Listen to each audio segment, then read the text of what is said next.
Здравствуйте.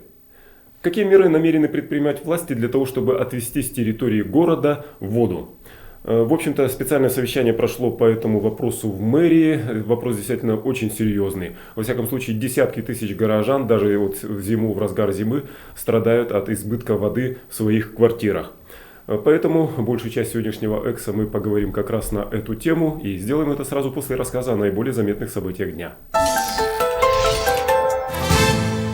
Здравствуйте. В четверг из Якутска в Вологду вылетел Чизхан на празднование дня рождения Деда Мороза. Дед Мороз отмечает день рождения 17 ноября, начиная с 2005 года. Сразу после этого в сопровождении Чизхана он вылетает в Аймикон.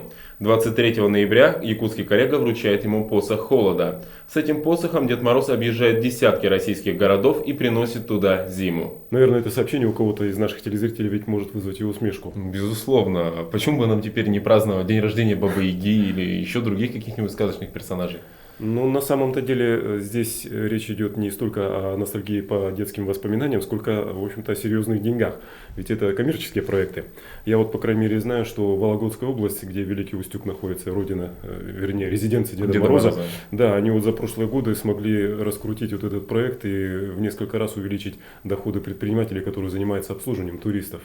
Ну, правда, с нашим Аймиконем пока проблемы. Подписание мировых соглашений между Якутском и Москвой по имуществу Якут-Алмаза и Якут-Угля не состоялось. Оно перенесено на 24 ноября. В правительстве это объясняют тем, что им не удается договориться о компенсациях выпадающих доходов при федерализации имущества алмазной компании. Между тем приближается ведь дата проведения судебного заседания в арбитражном суде. Да, в начале декабря обе стороны должны явиться в суд уже с согласованным текстом мировых соглашений. Ну да, вот если это, кстати, не произойдет, то суд приступит к рассмотрению иска Росимущества уже по существу. Еще большой вопрос, чем он закончится, в чью пользу я имею в виду. Тем временем арбитражный суд Москвы рассмотрел и удовлетворил иск компании «Нижнеленская» о защите деловой репутации. Иск касался публикации «Якутская власть грабит алмазные россыпи» на сайте vipyakutia.ru. Она обвинила руководство компании в нарушении уголовного законодательства. Суд признал факты, содержащиеся в этой статье, не соответствующими действительности. Этот год, кстати сказать, можно назвать даже урожайным на иски наших алмазных компаний. Да, и не каждый из них решается так быстро, по существу и в пользу истца. Ну да, по крайней мере, до парочки вот таких исков алмазных компаний руки у нашей Фемиды почему-то до сих пор не доходят. Мэрия Якутска в пятницу объявит конкурс на право работать на новом 18-м маршруте столицы. Он свяжет птицефабрику с авторынком «Лера» по объездной дороге.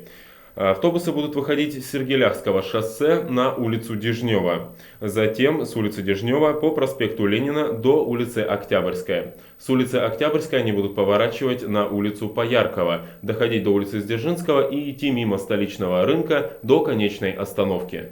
Новый маршрут, кстати сказать, станет ведь первым маршрутом общественного транспорта по новой улице Пояркова. К слову, он ничего общего иметь с прежним 18-м маршрутом ничего общего иметь не будет. Ну да, ты только что об этом сказал, и может быть еще стоит добавить, что автобусы по этому маршруту пройдут не ранее 1 января будущего года. Акции ко дню борьбы с диабетом пройдут в пятницу в Якутске. Каждый желающий сможет бесплатно пройти экспресс-диагностику на сахар и холестерин в крови. Сделать это можно будет в первой половине дня в эндокринологическом диспансере на улице Стадухина, 84.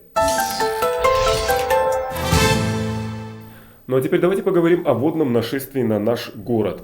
Ну, наверняка многие горожане обратили внимание на эту проблему только осенью, вот в результате ливневых дождей, когда были залиты очень многие улицы, площади столицы нашей республики. А между тем десятки тысяч горожан бьются с этой проблемой, можно сказать, ежедневно.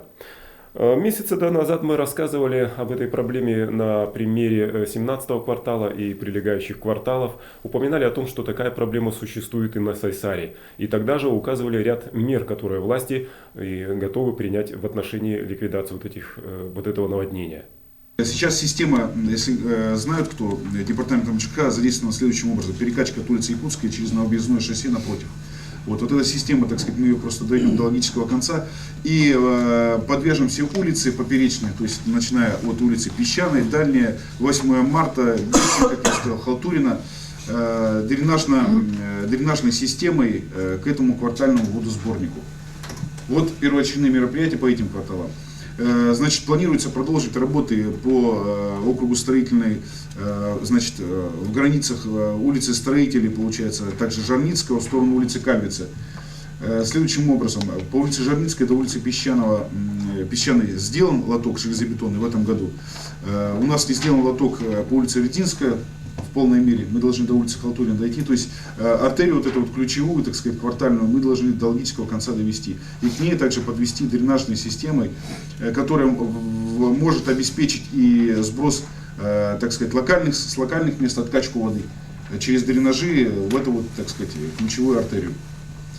Дальше по Вилюйскому тракту планируется, так сказать, программа минимум естественными уклонами с перекладками труб 600 диаметра на въездах дойти до улицы Билибина. На перекрестке Билибина-Вилюйского тракта установить насосную станцию, которая также будет, так сказать, ключевой, в которую подвяжется, так сказать, водосброс от озера, которое идет в сторону республиканского ГАИ, с левой и с правой стороны, водосброс в нее будет осуществляться, и напорные линии, которые в сторону улицы Билибина сейчас задействованы департаментом ЖКХ. А в дальнейшем проработать просто квартала, вот эти прилегающие улицы затопленные, Кочнева, Советская, Макаренко. Систему там в этом году начали делать, так сказать, ее просто нужно также до логического конца нам довести. Наверняка многие обратили внимание на то, что проблема с затоплением жилых домов возникает прежде всего в районах новостроек. Это неудивительно, строители ведь отсыпают участок, он становится выше по отношению к другим прилегающим участкам с вытекающими последствиями для жильцов этих домов. Наша задача по работе с застройщиками, какова, да, вот, мэрия, конечно, мы должны их заставить, в первую очередь, делать именно водоотводные мероприятия, с тем, чтобы при подготовке площадки они никого не затопили, в первую очередь водоотводные. Но, как правило, они все идут в первую очередь за электрической энергией, да, подключаются, потом сыпят и начинают работать. А водоотведение они даже под гарантию могут не выполнить. Да? Вот в этом плане у нас система контроля какая. Реально, говорю, механизмов воздействия на застройщиков нету никаких. Максимальный штраф 500 рублей.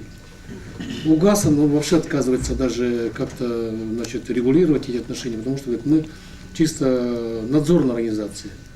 Увидели, сказали, это неправильно, и все, на этом кончается проблема. Дальше механизма нету, и потому полностью игнорируется наше обращение.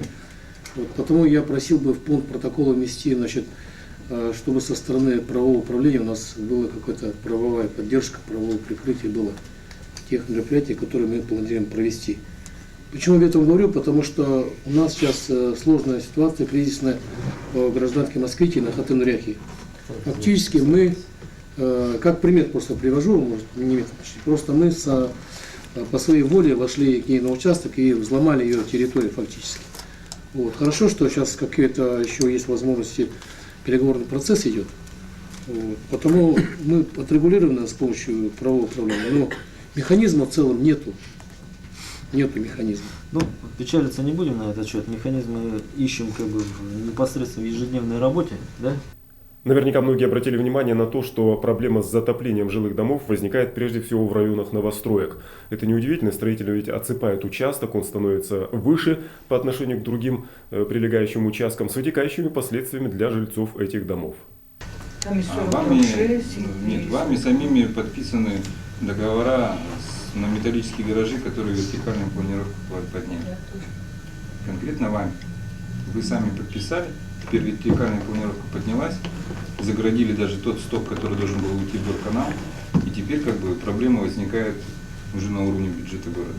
Нет, с одной стороны, вы сделали эту проблему, и теперь как бы... Ну, не только это, там есть просто 50%, самовольно 50% сами то, что гаражи поставили. Там наши самовольные гаражи, которые мешают, как бы, да? Ну, давайте мы возьмем их на себя. Мы уже их вывезли, они там. А те, которые вы подписали договора, вам надо их прекращать, эти договора, и вывозить. Разрушение домов идет, но и то, я думаю, не столько из-за того, что вода может под домами стоит, сколько из-за того, что там утечки сетей теплоснабжения, потому что старые КПДшки проблему все знают. Вот. Поэтому там просто благоустройство по кварталу надо ставить. Не просто вот отведением заниматься, там и дороги надо асфальтировать, проезды, все это делать. Внутриквартальные дороги. Ну, то есть надо задействовать эту программу по благоустройству кварталов, 69-й квартал, может быть, сделать первым. Да. Если сейчас проблема стоит по тонущим адресам в деревяшках, конечно, это, так сказать, большую значимость имеет, чем каменные дома, так сказать, которые обводненные стоят. Проблемы с затоплением отдельных кварталов Якутска наверняка бы и не было, если бы у власти были деньги.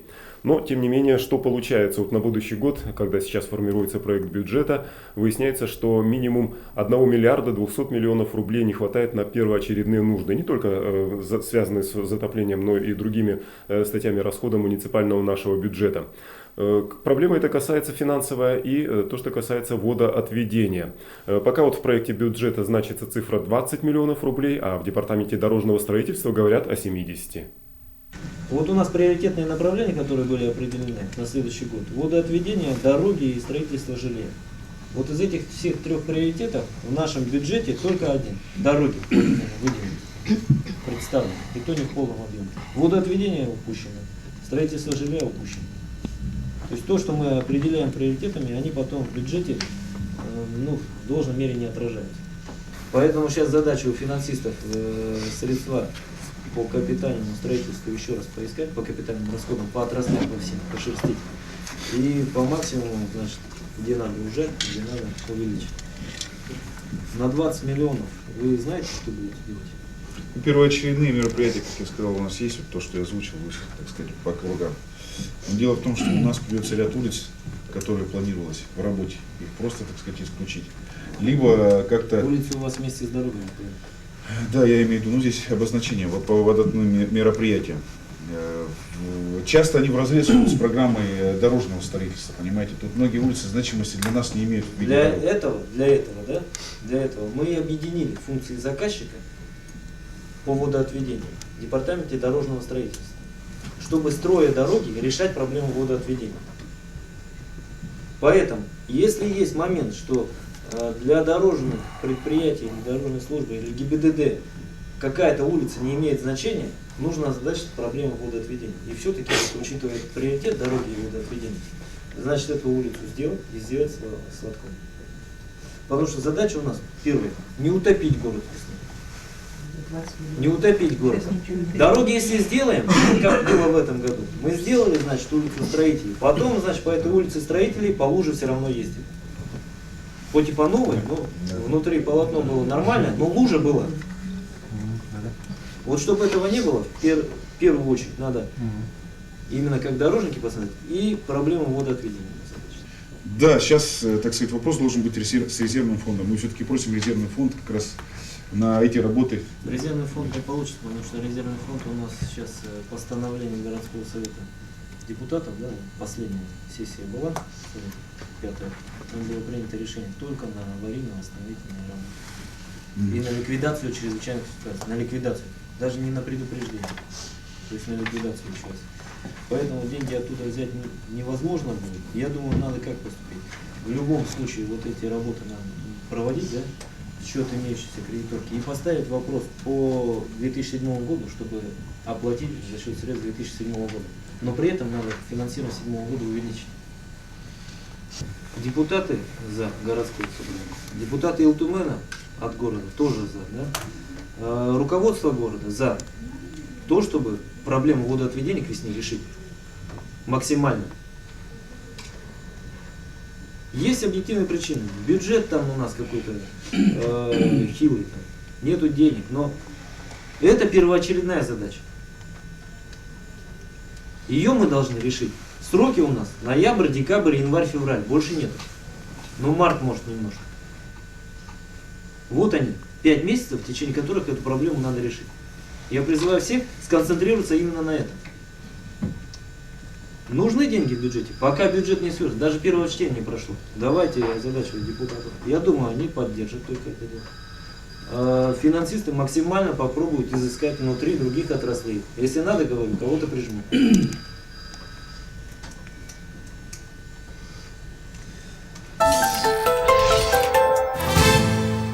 Сегодняшний рассказ о том, как власти намерены решать проблему с водоотведением из жилых кварталов столицы нашей республики, в Вексе не первый. И я так думаю, что и не последний, потому что эта проблема касается жителей, десятков тысяч жителей столицы нашей республики. Но на сегодня все. До свидания.